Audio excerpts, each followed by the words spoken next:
Okay, today we're going to start to learn how to calculate a couple things called radius, diameter, and circumference of a circle.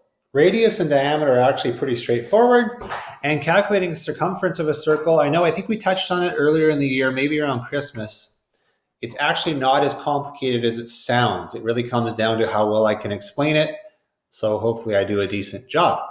Okay, if we take a circle, just take any old circle, and there's circles all around your house. So there, I've just made a circle here. Let's fill the circle in with a little bit of green color. There we go. Let's make green color. And let's put another circle. Let's draw it here. I'll try and put it right in the middle to just show us where the middle is.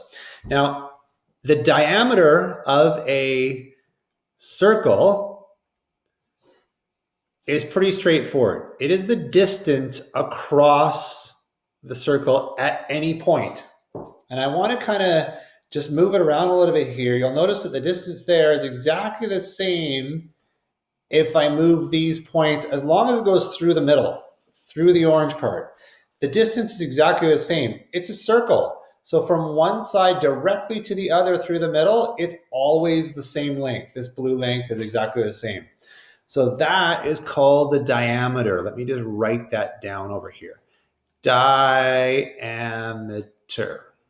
Diameter is what it looks like. Diameter. Okay, radius is very simple. It's half of the diameter. So if you start at the middle, and let's draw it right along the other line here, it's simply half. You can see how that red line is exactly half of the blue line.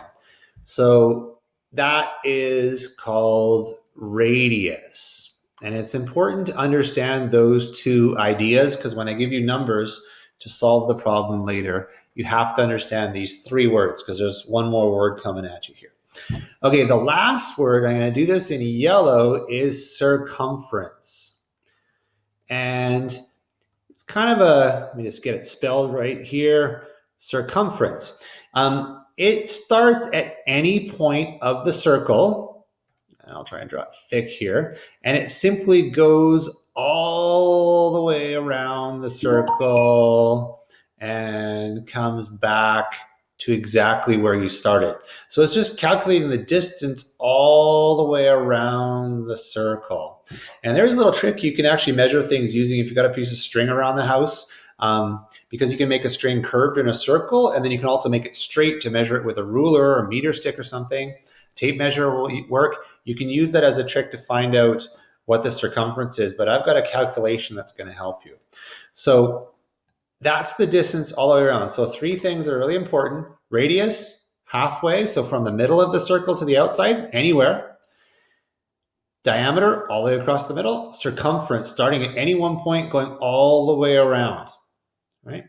Okay, now to calculate the circumference, so if I give you a radius of, say, let's start really simple. Let's say 2 centimeters. So that's 2 centimeters from the center of the circle to the outside. Immediately you're going to think to yourself, well, what's the diameter? It's double that. It's double that length. So 2 times 2. So here the radius would be 2 centimeters. The diameter, you'd know right away, is 4 centimeters because it's just double. But what's the circumference? And here's where the math comes in. Ready for